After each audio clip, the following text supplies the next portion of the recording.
everyone.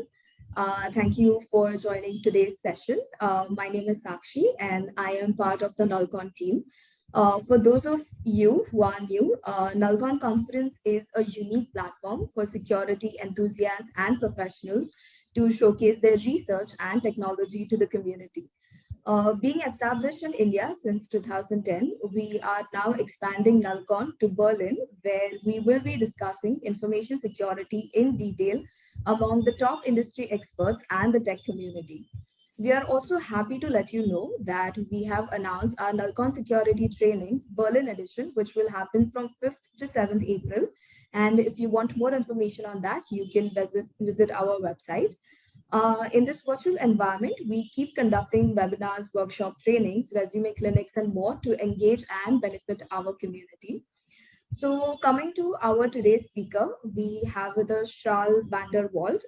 He is a head of security research for Orange Cyber Defense, where he now leads a specialist security research unit that identifies, tracks, analyzes, and communicates significant developments in the security landscape that may impact customers. Previously, Charles was a co-founder of SensePost, a penetration testing company that has made a remark on the industry globally for 2 decades now. Charles and his team are globally recognized and frequently showcased at international security events such as Black Hat, RSA, and B-Sides. Orange's access to authenticate security data as an operator and their deep focus on intelligence and research places Charles in a unique position to understand and comment on the fundamental dynamics of the security landscape. So on behalf of all of us, I would like to welcome Charles. And before we go ahead, a few instructions for the audience. Our talk duration is about 60 minutes, and at the end, we will have a question answer session. You all can ask your questions using the chat option after the talk. And secondly, I would request you all to keep your mic on mute during the session so there is no disturbance in the background. And without any further delay, I request our speaker to take charge of the session. Thank you. Thank you, Sakshi, and hello, everybody. I hope you're seeing me and hearing me and seeing my slides okay. Sakshi said, my name is Charles. I greet you this morning from Cape Town in South Africa, actually. So I'm also from one of the former colonies. I've lived here all my life. But I work for Orange Cyber Defense, which is the cybersecurity division of Orange Mobile, based in France. And myself and my team are distributed globally. We've got people here in South Africa, in the UK, in Sweden, in Paris, and we report into our group headquarters in Paris, France. I really appreciate this opportunity to speak to you. I've long wanted to attend Nullcon, and I've been very sad that I haven't had that opportunity yet. So this is a distinct privilege for me. Also nice to see some familiar faces, and thanks folks for taking the time to listen to me. So when Sakshi and her team contacted me about doing this presentation, it so happened that at that time, there was this kind of quite remarkable advisory issued by CISA, the FBI in the US, British NCSA, and Australian cybersecurity authorities that spoke about this increased global threat of ransomware. And it was extraordinary, mostly just in the sense that it was this collaborative effort by governments worldwide.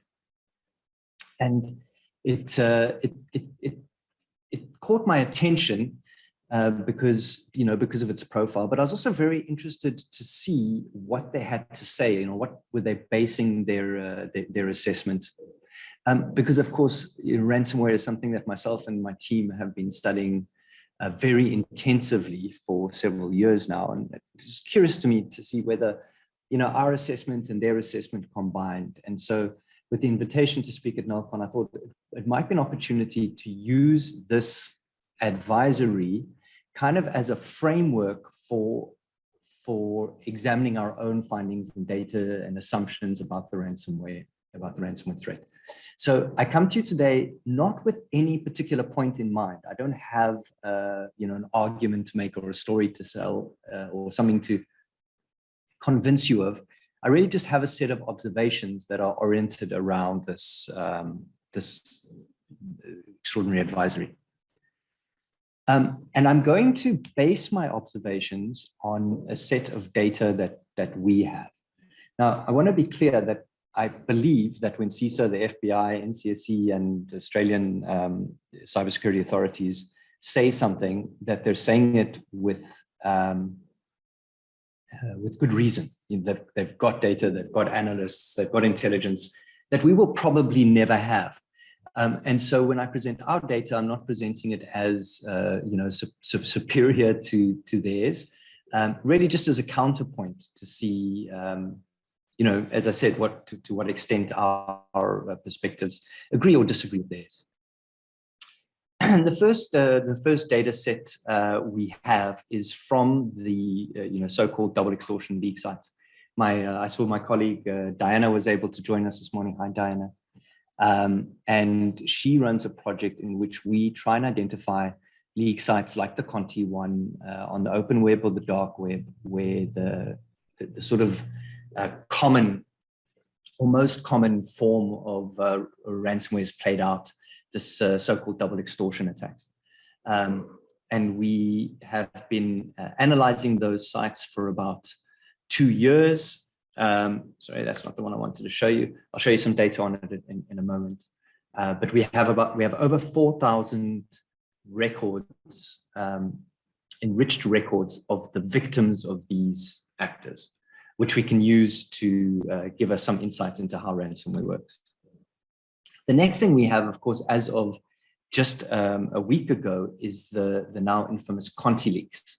So from this almost geopolitical dispute that emerged within the Conti organization, Conti being one of the big ransomware groups, there was a big dump of their internal chats and messages spanning about a 2-year, 1.5 year period. And as you can see from the screenshot, Diana and the team have collected about 200,000 messages across in excess of 160 people who make up this group. And although we're still very early in our examination of this data, it does also provide us a lot of really interesting insight. Then the next data set that we have is really a model that we create called our state of the threat model. And the state of the threat model argues that the threats that we face on any given day, it's the picture that you see on the right, are really a function of several systemic factors that collude and coincide to create an emergent reality. And we track, organize, and record those systemic factors on a graph. A screenshot of which you can see here. I know it's very difficult to make sense of this graph in this picture, but that's not the goal. The goal is just to let you know that we have a graph like this in which we record all the elements of the landscape and try and reflect how they interact to create the realities that we see today. And I'm going to be referencing this data set also. So coming back to the data leaks, the data set that I started with, sorry, I should have shown you the slide a bit earlier. But just to give you a sense of it, so you'll see that we track somewhere between, high 20s and low 30s on average unique actors over time. In 2021, we observed 53 unique actors. So far in 2022, that's 21 unique actors. So those are ransomware groups that are publicly releasing their victims or publishing their victims online. And then on the right, you can sort of see a breakdown of who those actors are. So when it comes to Conti, for example, we've recorded 654 publicly disclosed victims. And I want to be clear here, this data set is not talking about attacks. It's not reflecting what these ransomware crews are trying to do, who they're hitting, how hard they try. These are the recorded victims. This is the end state. These are wins for these gangs. And so it's a useful data set. mostly just because it's so simple and sort of self-explanatory in its nature. All right. So what I'm going to, and then we have one last data set, which is our CyberSoc data. So we offer a managed threat detection service for dozens of clients across the globe, but mostly oriented around Europe. And in a year, last year, we collected about 94,000 incidents that were investigated by our analysts, of which about 34,000 turned out to be confirmed security incidents. And those 34,000 incidents also give us some insight into what's happening in the threat landscape, and I'm going to be referencing that data also. Okay, so that's the background. That's how I'm going to approach it. So what I'm going to do is I'm going to take snippets from this report and then share my perspective on that snippet. And the first snippet comes from early on in the report, right up in the beginning. It's this highlighted part on the left here. And there you can see the countries: United States, Australia, United Kingdom. And then they say they observed an increase, firstly, sophisticated, high impact, critical infrastructure, and globally. And I'm going to sort of check all of those adjectives. So let's start by looking at increase. This is our data from the data leak site. And I added a trend line, and you can see that I think it's fair to say that it is increasing. In fact, that's the period reflected in the CISA report, so 2021. And you can see that it's a steady increase across the year in the month-on-month volumes of these attacks that Diana and her team observe and record. If we compare 2021 with 2020, that's about a 53% increase in the volume of these attacks. So the problem is definitely growing. And I'll comment a little bit later on why I think that that may be the case. Then I want to comment on the question of whether it's global. And this is also something we can look at very nicely through the data that we have. And I want to offer you two perspectives. In fact, I'm going to offer you several perspectives on this. So on the left-hand side, we see a breakdown of victims per country. So again, these are end-state victims. I'm not talking about who they're attacking. I'm talking about who they're compromising. And the two things I want you to note is that there are several dozens of countries listed in this victims list. So businesses in every country are being hit. But there is a very strong orientation on the left-hand side towards what I would call the major English-speaking economies. So the USA and Canada is in there also. And then after that, the major European economies. So yes, it's global, but it's also very concentrated in terms of victimology. And then on the right-hand side graph, what we see is a count, is sort of a distribution of the number of countries hit by each of the actors. And basically what I'm trying to show here is that on the whole, actors are hitting several different countries. So you see Lockbit in excess of 60 different countries in their victims list. Revel of 40, Klopp, where's Conti? I don't see Conti. Anyway, I didn't explicitly list the actors on the bottom. The thing I wanted to show you was the shape of this curve. So on the right-hand side down towards the bottom, you do see some actors that have only hit one or two victims. But on the whole, in different victim countries, but on the whole, these guys are hitting diverse countries all over the globe. And we don't see any indication that there is any kind of strong specialization. In other words, the US is being hit a lot, but other countries are also being hit by the different groups. I'll come back to that in a sec. So if we then dive into this question of who's being hit, which countries are being hit, what we can do is to correlate these leak volumes per country with the assessed GDP, national GDP for those economies. And what you'll see is that as a general observation, taking the US, Canada, France, Germany, Britain, even Italy as a as a benchmark, that the number of victims that we see in those countries is a function, or correlates with at least, the size of the economy in those countries. So our hypothesis is that when you look at that distribution that shows a strong weighting towards the West, that's simply because there are more online businesses in those countries, not because of any kind of deliberate choices that the attackers are making. So think a little bit about, you throw a pawpaw at a fan and it splatters the pawpaw and it hits the wall. It's going to hit the wall, more or less evenly. And if your part of the wall is bigger, like the US economy is bigger, then obviously you're going to get more pawpaw in it. I hope that analogy holds. There are, however, some obvious exceptions. So we could say, for example, on the bottom right, that Russia is underrepresented in terms of the number of victims, given the size of their economy. You would think that they're sort of up there with Italy, or at least with Austria, but they're not. And I think we know that that's because many of these threat actors operate out of the CIS countries and have a sort of implicit or explicit policy of not targeting businesses in their backyard.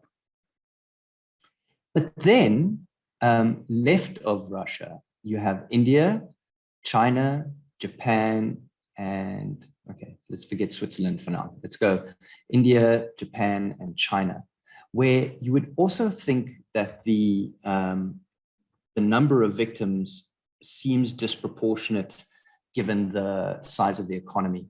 And Japan and China, I think, are the great examples of that. And they've got enormous economies, but hardly feature at all in terms of our list of victims. And that's an interesting point that I want to elaborate on in a minute. But before I elaborate on it, I want to point out some other data that Diane and her team collected. So again, looking at the number of victims per country and examining the growth between 2021 and 2022, what we see is that there is very strong growth across all the geographies. So 30% in the US, 16% in Canada, 25% year-on-year increase in the UK. But remember what I said, on average, or in total, it was a 53% increase between 21 and 22.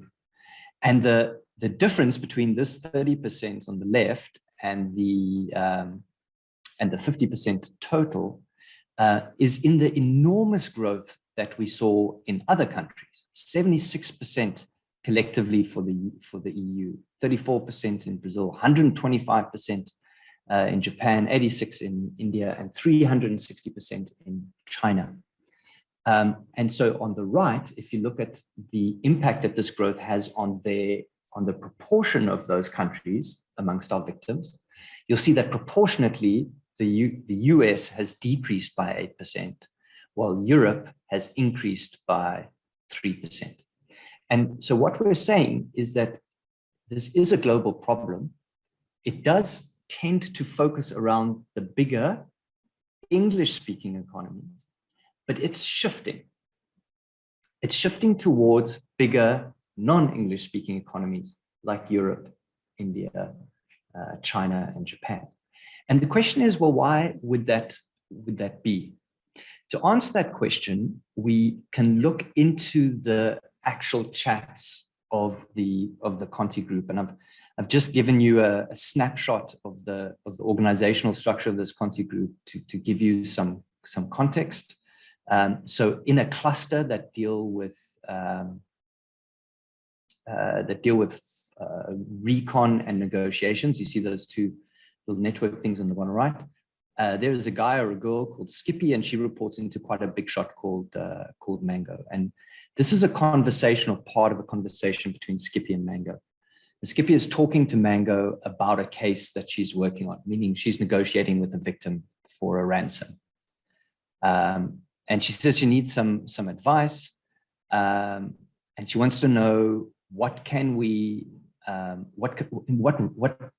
should we extort them for? What can be extorted from them, says hippie. And then she goes on to say, it's like some kind of city, Shtoli, I don't really understand. Now this Shtoli, I understand, is a word that says in Russian, like, or something. She says it's some kind of city or something I don't really understand. And they want to offer only $20,000 as ransom. And what this shows us is that and this is a very important point, the actual crime that we're examining here, when those victims end up on the leak sites, is not a crime of hacking. It's a crime of extortion, which means that a negotiation has to take place in which the criminal understands or tries to understand the value of what they've hacked and then effectively sell it back to the victim. I hope that makes sense. And so they see this report that Mango refers to. They actually have a group of people that go and examine, they call it doing recon. They go and examine the victim. It's already the victim. They've already compromised them, but they go and examine them from a business point of view to understand what can be extorted from them. And my point is this, that where these non-English speaking Russian-based actors can't understand the businesses that they've compromised, they find it very hard to extort a ransom. And so the theory that we have is that the barrier for these actors to compromising businesses outside the English-speaking West is cultural. They struggle with the language, they struggle to read the business docs, they don't have the tools that they would ordinarily have to determine what a business is worth, what their net worth is, what they turn, who the executives are, etc.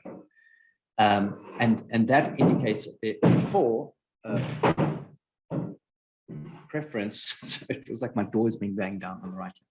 That indicates a preference for businesses in economies that they can understand.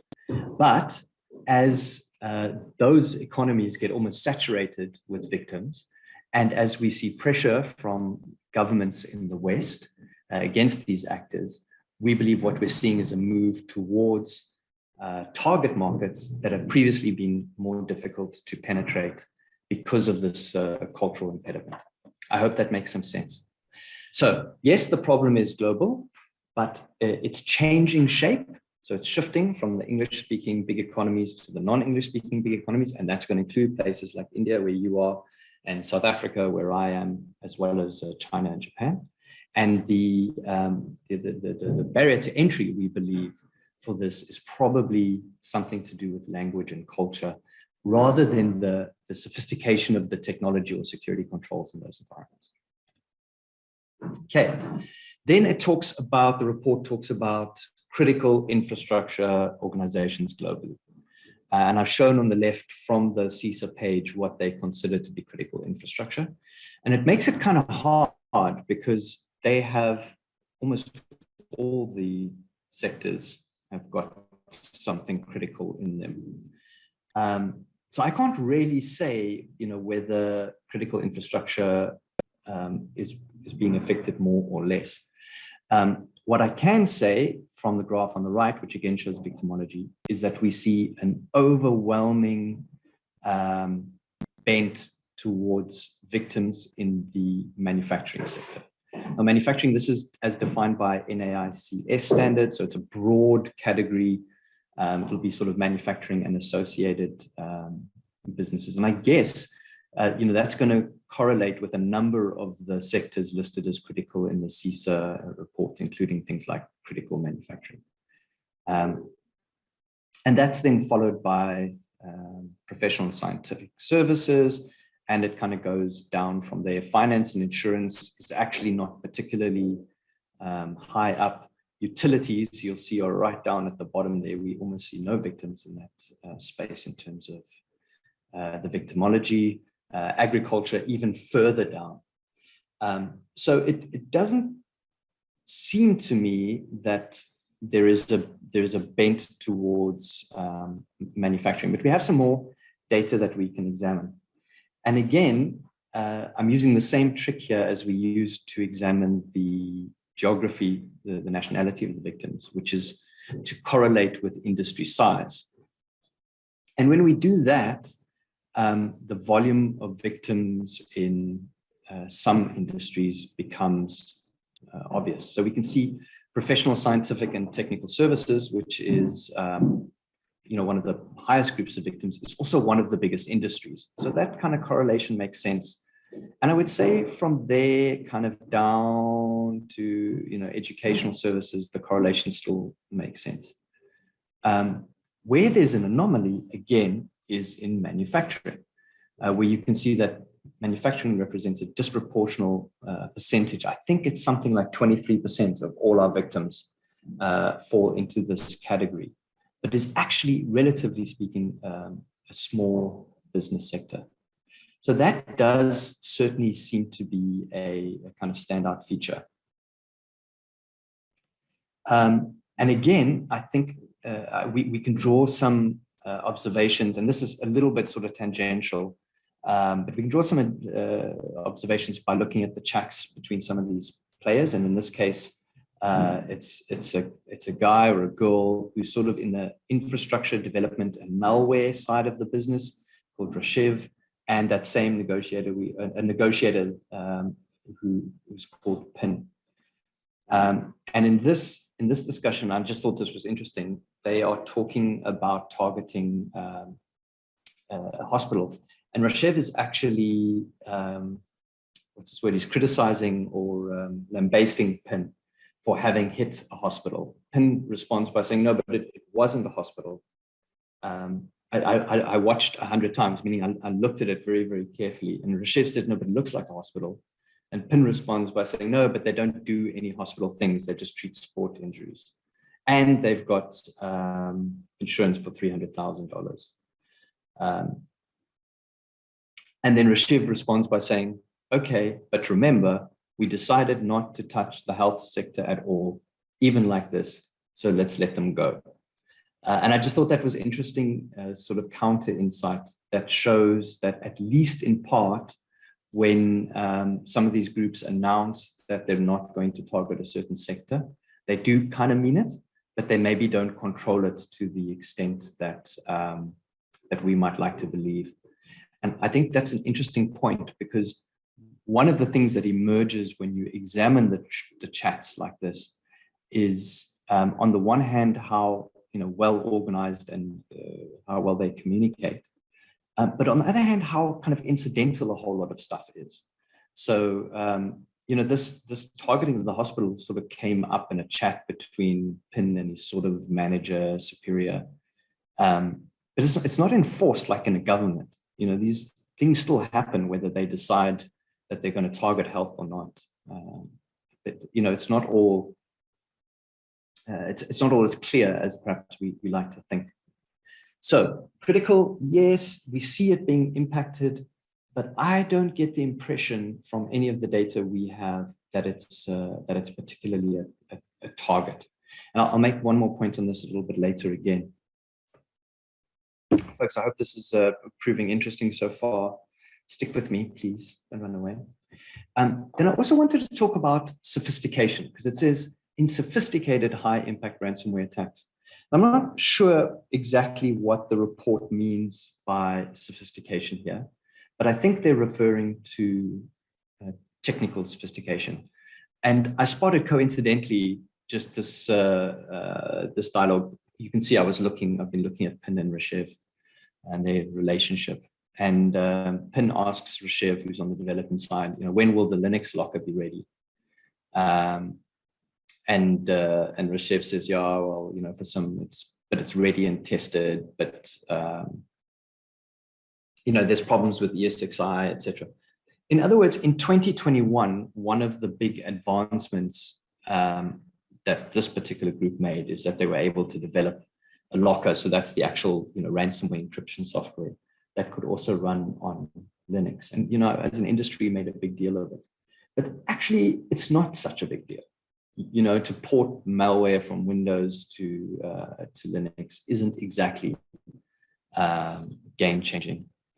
And so on the on the question of sophistication, I want to make the point, and I'll probably make it again, that yes, they are advancing in terms of sophistication. But actually, if you look at it from a technology point of view, we think the real innovation is more on the criminal side than on the cyber side. And as a meaning, it's not so much about the technical advancement. There's this constant, and you see it in the chats, this constant cat and mouse game with the anti-malware vendors and so on. But I don't think that speaks to advancement. That's the game they've been playing for probably decades now. The interesting innovation, we think, is more on the business side of what they're doing than on the technical side of what they're doing. Right.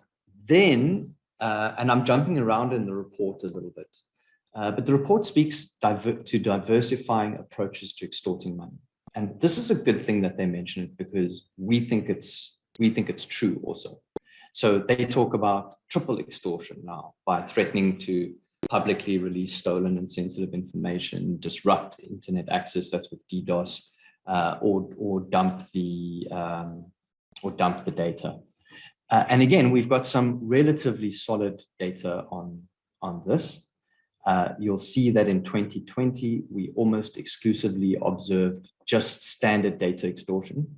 Is that right, Diana? No, sorry, standard ransom attacks, which is that standard encryption.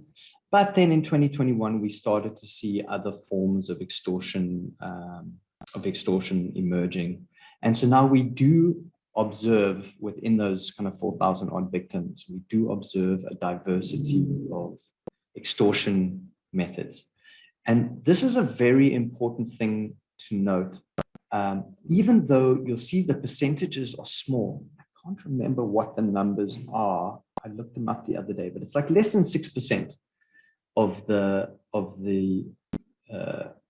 incidents involve anything other than standard ransom. But it is emerging. And the reason it's important to note it is not so much because it changes our tactics now, but because it illustrates the point that I was making earlier, which is that the innovation here is not in the technology. The innovation is in the form of crime. So if we improve our technology to the point, or we manage to convince everyone to do backups to the point that traditional ransom through encryption, cyber lockers are not effective anymore, then we'll continue to see this pivot, because the crime is extortion. That's how they're making their money, through extortion. The crime is not hacking. And that reorientation is extremely important. In fact, my team and I feel so strongly about that reorientation that we're on a campaign to convince people to refer to the crime as cyber extortion, or CIEX, which, as you'll see in the definition, there is a form of computer crime in which the security of some asset, where security can be defined as the confidentiality, the integrity, or the availability of that asset, is compromised, and then used in a threat to exert some form of payment. And when we choose to define the problem as a crime, cyber extortion, rather than as a technology, ransomware, then a whole lot of new things open up to us. For example, we can then examine the crime through the lens of criminal theory, which my team and I have done, and surface a whole lot of really interesting perspectives. For example, if you apply like traditional crime theory, then it suggests that you must have an offender who's motivated, you must have a victim who is considered suitable or attractive to the offender, and there must be the lack of a guardian. So law enforcement, security controls, etc., are missing from the equation. And when those three things converge, that's when a crime can happen. And if you take this kind of higher level crime-oriented view rather than the lower level technology-oriented view, then you can think about this problem much more holistically. And again, I'll come back to this point later. So although I do wholly agree with with the report on this comment about diversification of the extortion, I'm still disappointed to see people like CISA referring to this as ransomware, where ransomware defines a form of malware. And the form of malware is not the problem we're dealing with. The problem we're dealing with is a form of crime called extortion. So this is a crime of extortion. And the how they get something from you to extort money from you is secondary. That's not the point.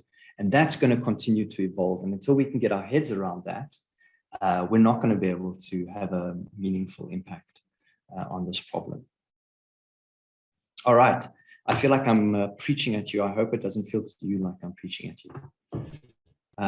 So the next point they make is, or another point they make is that they then jump into these initial access vectors. So how do the guys get in? They get in via phishing, stolen RDP credentials, or brute forcing and exploiting vulnerabilities. So yeah, that's pretty much it. That is pretty much how anyone gets in anywhere these days. So I certainly won't dispute that. And on the left-hand side of this, you can see our own guidance and our kind of ransomware guidance report that we published that talks about, exactly the same sorts of things. And one of the lovely outcomes of these negotiations is that the criminals will often disclose in quite a sincere way to the victim what they did wrong in order to be compromised and what they should do differently. So here's guidance from, again, Rashiv to Pin on what he should say to the customer. He's saying to the customer, hey, least privilege, use unique passwords, check on your admins, install an EDR, here's some good names, do better with your storage systems and, protect our system. So everyone is in agreement about what needs to be done technically, or what can be done technically to block these guys. But I also want to point out to you that this is not complicated or rocket science security. This is, we're not asking people to do a lot in order to, if this is what it takes to stop ransomware, here's my point, if this is what it takes to stop cyber extortion attacks from happening, then it's very hard to understand how we're recording 260 unique new victims a month. It's incongruent. The simplicity of the technical guidance doesn't correlate or correspond with the volume of victims that we see. And the reason for that comes from this concept that I introduced early on of the systemic factors. So I said to you, we have this model that kind of tries to map what the underlying systemic drivers are that create a particular problem. And so I can zoom into that model and zoom in on a problem, like cyber extortion is persisting, and then examine what the underlying drivers are that bring us to that point. So why is cyber extortion persisting? And what you see, and I won't have time to explain all of these drivers, but what you see is there are literally a myriad of powerful underlying systemic forces that put us in the position today where this crime of cyber extortion continues to persist. And you can imagine, what many of them are. Cryptocurrency is a big contributor. Insurance is a big contributor. Security debt is a big contributor. Lack of repercussions for the criminals is a big contributor. Ineffective law enforcement is a big contributor, et cetera, et cetera, et cetera. And the reason I introduce this into the discussion now is to make the point that with this volume, with this weight of systemic pressure on a problem, the idea that we're going to deflect this problem or significantly reduce it by implementing some security basics, in my mind, is naive. That is not going to happen.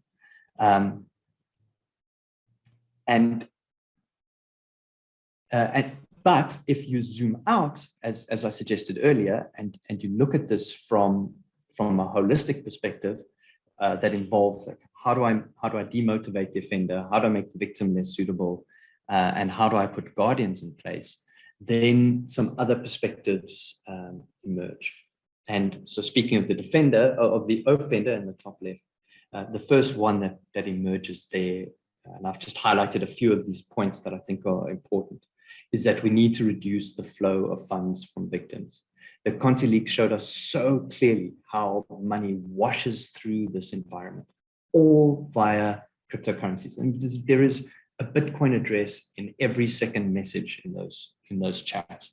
Money is flowing in and out of the Bitcoin ecosystem. And until that money stops flowing, until these guys stop either getting rich or just living off the money as normal kind of technical guys, we're not going to put a dent in this crime. On the right-hand side, we make the point that in terms of guardianship, so this is the thing that's supposed to intervene and prevent a crime from happening. We really think that security technologies are not going to be able to provide the kind of guardianship that's needed. And I'm not going to be able to explain this in detail now with the time that we have, but I invite you, if you find this topic interesting, to have a look on our website. We published a full paper on this, or ping me and I'll send you a message. But we think there are several reasons why this crime is not going to be stopped by putting better locks or gates on our, better gates or locks on our doors. And what's really needed is a concerted partnership effort that includes the victim and is prepared to engage with this criminal, to stand up to them in a way by operating as a community, as a collective. And then as far as the suitability of the victim is concerned, how do you make the victim less attractive? So there are certainly things that the victim or potential victim can do. But as I've highlighted there, and it includes things like, decreasing vulnerability, make sure you patch your stuff, absolutely. But I think there are several other things you can do, including just reducing your attack surface, being agile in detection and response, and then recognizing that when the crime is cyber extortion, what the criminal is stealing is not something that's of value to them, but something that's of value to you. So if you can reduce the apparent value of a digital asset to yourself, you reduce the likelihood of this crime attacking. And I know that maybe sounds a bit ridiculous, but if you take that home as homework and think about that idea with extortion. This famous scene, there's always this scene in the old American Russian army movies where the good guy's taken somebody hostage. He's in a corner and he grabs the bad guy's girlfriend and he hides behind her with a gun, and he's like, okay, I'm safe now because I'm shielded behind this innocent. And his reasoning is, because I have something of value to the bad guy, I can extort him. I've got leverage.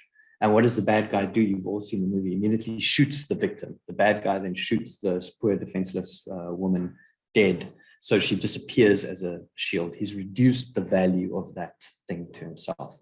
That's the idea that I think we should ponder, and I would invite you to think on it a little bit. Okay, so my summary of that whole thing about the guidance is, yes, it's absolutely good guidance. We give the same guidance. Even the criminals give that guidance. But this is not a problem of technology.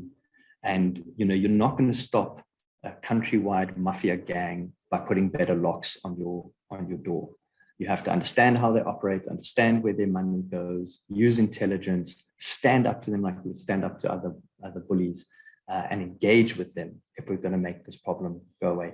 Anything else is just putting our finger in holes in the dike.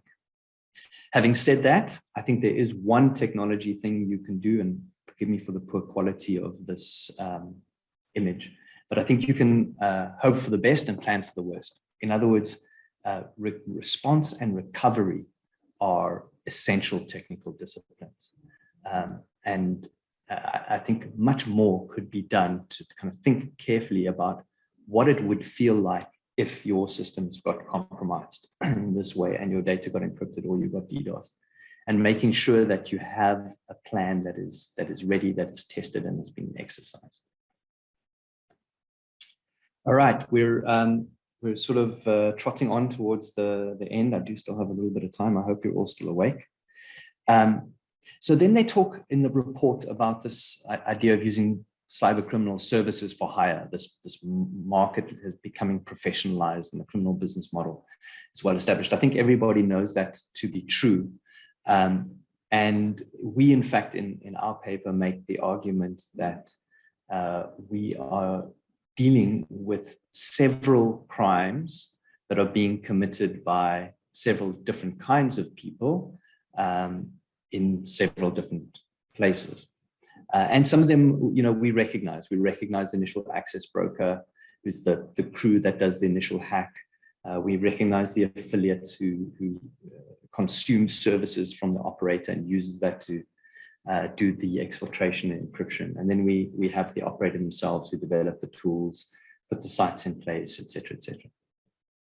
In fact, though, and I forgive me, please, for the quality of this picture, but it's really just to illustrate a point. If you map out the players in that ecosystem, there is much, much more than just those kind of three levels. And I think we talk about like services for hire, but really what you're looking at is a business ecosystem with a supply chain, and it kind of operates as an ecology. And there are hundreds, if not thousands, of people engaged in some element of this operation. And that's interesting and important to us, not just because it's fascinating to learn that they operate like real businesses, but also because it gives you a sense of how robust and persistent this is going to be. You can catch one guy and lock him up, but to tear an ecosystem like this down really requires like market reforms. It's a big job, and it's another reason why this problem isn't simply going to go away. And we see it illustrated beautifully in the Conti leak. So as I mentioned to you, 204,000 messages in 2021 alone, about 160 different players. And we've started to make sense of it. I know this picture doesn't look like we're making sense of it, but we can identify the different players. We can track the message flows from one to another, and you can sort of start to see who the big guys are in this and how they cluster together. And so some of those messages and those org structures that I shared with you earlier are coming from our work to kind of understand, what's happening around Stern, what's happening around Defender, what role does Dollar play, who are these guys that orient around Tramp and Pumbaa. And in this way, we can start to sort of tease out how they operate. But the other thing I wanted to point out, which I found was really interesting, is when we built this graph, I kind of anticipated that there'd be very clear clusters, a cluster for development and malware, a cluster for finance and management, a cluster for whatever. But one of the first things that strikes you when you look at it is actually how intermeshed it is. There are exceptions. You see these guys on the outsides that are sort of just talking to one big player. But in the middle, there's a vast amount of communications going up and down between these different players. And it's very, if you like, almost a flat structure, despite what everybody says. So the point to take away from this so far is that this is a crime ecosystem. And because it's an ecosystem, it scales, it adapts and persists. Don't fall into the trap of thinking that there's one guy or one group that have to be taken down, or one piece of malware that we have to solve for. Think about how you would end. Think about how successful we've been at ending the drug trade, for example, and that'll give you a sense of what the problem is that we're facing. They also talk about in the report moving away from big game hunting, which is this idea that big businesses were being specifically targeted. And I can very quickly point out that in our data across the board, but in this case, I've just visualized the sort of 5 biggest players from our entire data set. They predominantly target what we would call smaller businesses, small, a little bit of medium, almost no big businesses. Having said that, part of the reason is because our internal definition of small is any business with up to 1,000 employees. So small is not like the 2 or 3 man shop. It can still be a substantial business, but we, and very many businesses would fall into that category. But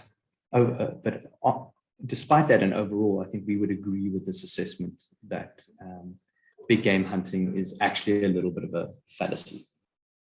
And I think the reason that that's important is that even the term hunting is wrong. I don't think that hunting happens in this system. This is more like a harvest, and it's driven by opportunism and internal market forces.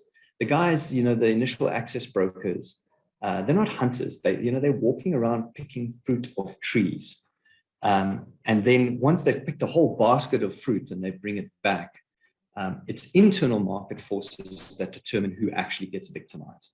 And that's based on, what's this business worth, or do we understand what language they speak, or do we have time for them, or did anybody even notice them being compromised? And one of the saddest things of looking at those breaches, the internal chats, is you see victims being completely forgotten. Somebody gets owned, and his, they end up on some internal tracking system. They're called newbies, and nobody notices. And so this victim just sits there, in a database somewhere, and none of the criminals even bother to process them. So I think we need to move away from terms like hunting, and I prefer the term harvest because it reflects that anybody and anything may be caught up in the net. Okay, they also talk about in the report the idea that organizations get targeted, and again they use the term targeted, which I'm not sure what they mean by that, on holidays and weekends.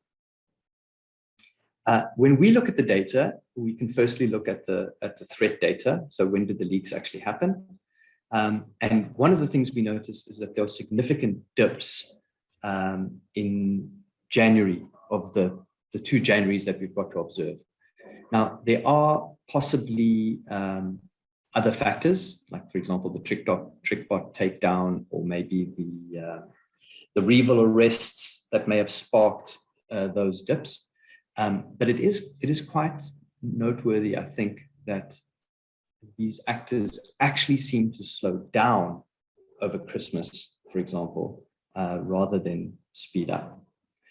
Let's look at those same leaks by day of week. So what days of the week do the leaks happen? And I've organized it from Monday on the left to Sunday on the right. So there you see the weekends, day 7 and day 1. And it seems to us that the leaks are overwhelmingly not happening on weekends. But that's, of course, the external perspective, right? That's what we see when we look at the leaks, which is an outcome. But what about their own activity? So if we look at their own chat activity here on the left, you see those same dips happening again at the end of the year. Maybe again for other reasons, but it does seem noteworthy. And if we look at their kind of organizational, let's call this their company chat, which is Jabba, you see it dipping again significantly on Saturday and Sunday.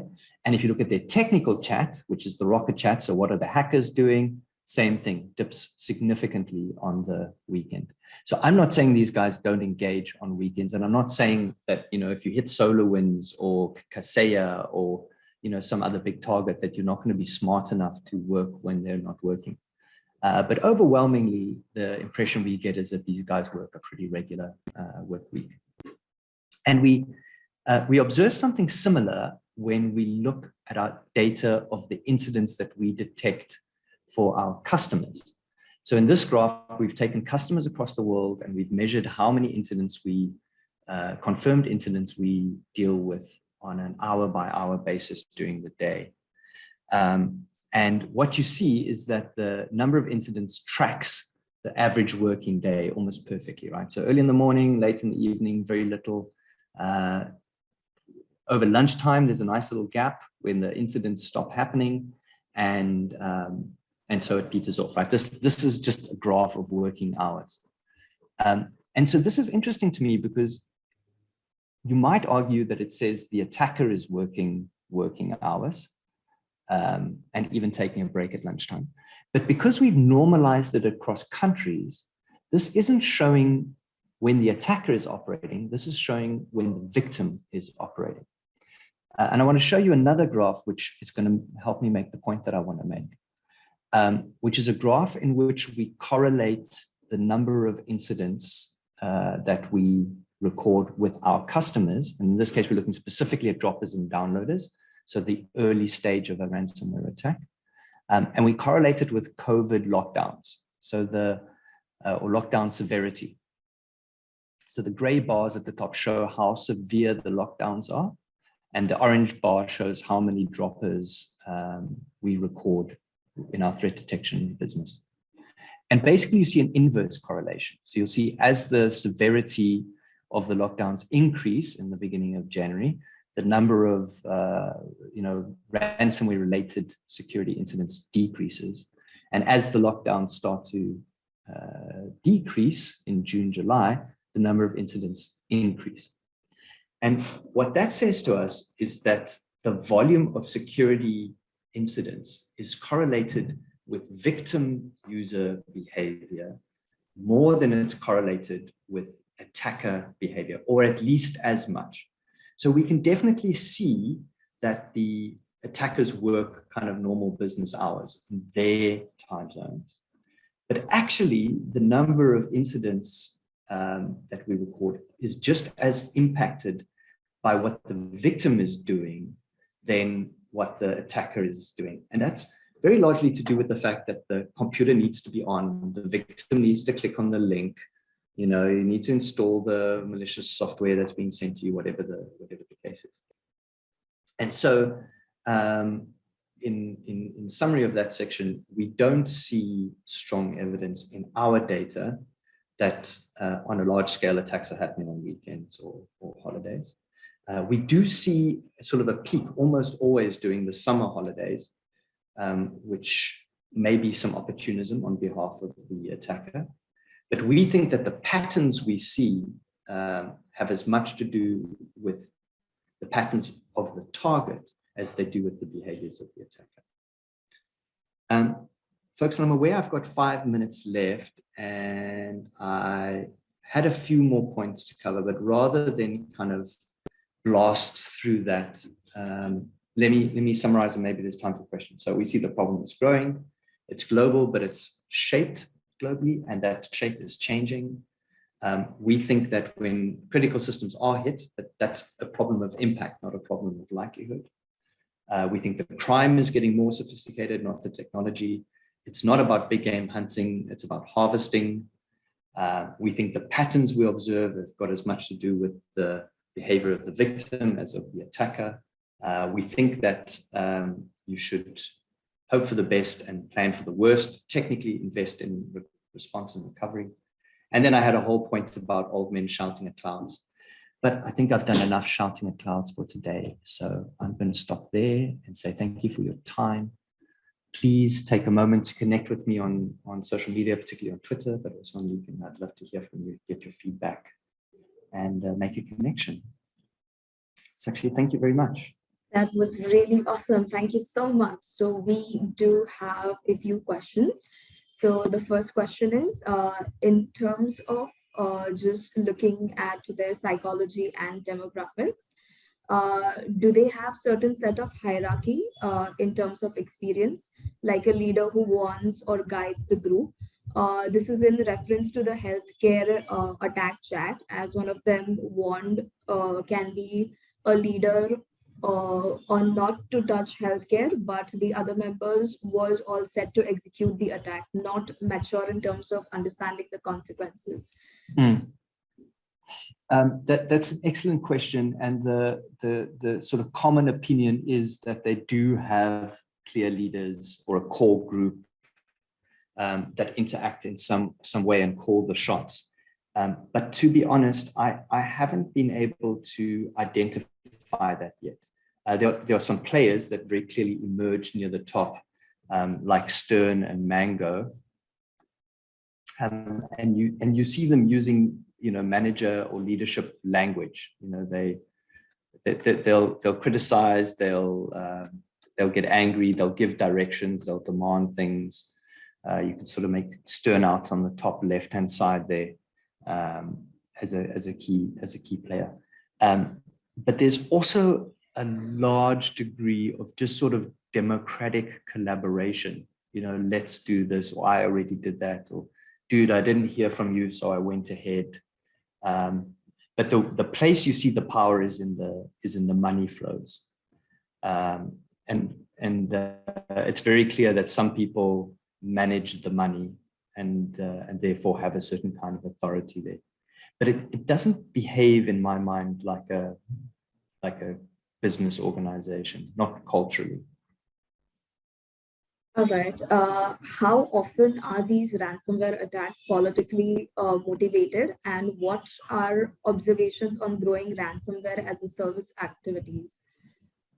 Yeah, it's also a good question. So motivation is a very difficult thing to pin down because it's complex. And you also need to tease out motivation and justification. Diana, who's the criminologist on our team, uses the term neutralization.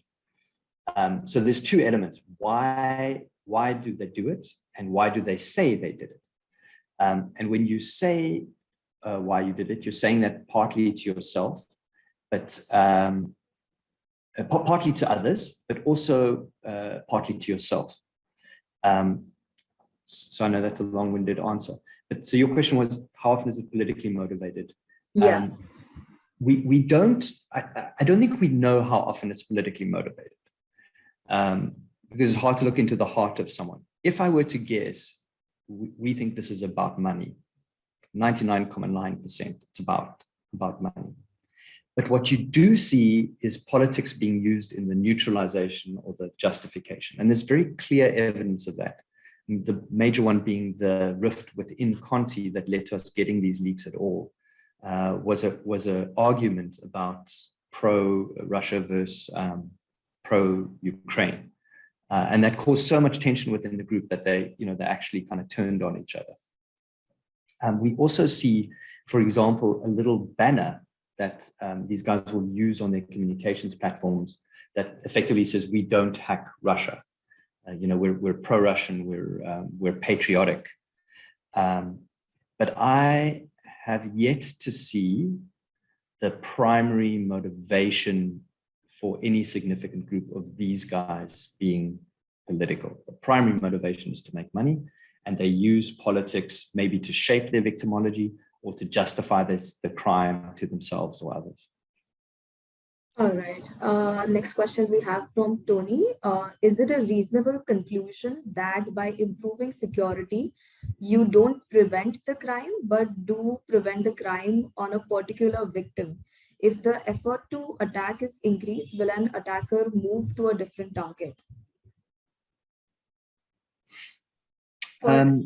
For him, yes. This has been the fundamental difference between a criminal attack and an APT attack. And APT more likely has a particular target in mind, hence can be more persistent. Tony, yeah, I think that's so. Firstly, your distinction between APT and criminal attacks is absolutely correct. If a significantly resourced division of the Chinese, cyber army decides to come after you, you're going to have a hard time, and they're not going to give up.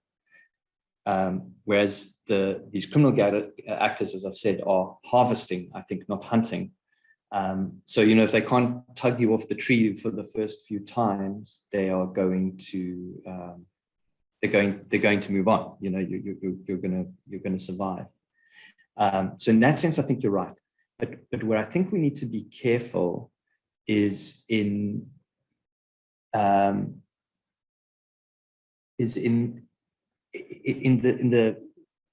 way we understand the linearity of this. So just like this harvesting mechanism is opportunistic, the hacking mechanism itself is also opportunistic. In other words, the volume of attacks that you're facing isn't so much because one guy is going after you over and over and over again. it's because lots of guys are going over after lots of people. And there's a very good chance that you get caught in the crossfire. I don't know if I'm making sense, Tony, but I think it would be a mistake to think that they sort of come knocking at your door and then try 2 or 3 times, and when that's too hard, they move on. I think they're just trying everywhere all the time. And so if you make a mistake somewhere, the chances are that mistake is going to cost you. All right, so we are almost exceeding the time. So I would like to close the session over here. Thank you, Charles, once again, and thank you all for your participation in today's webinar. If you want to get updates on our upcoming event, you can follow us on our social media platforms. And in case on a later stage you have questions for Charles, you can reach out to him also on LinkedIn and Twitter. All right, thank you so much for joining. Bye. Thank you, everyone. Bye-bye.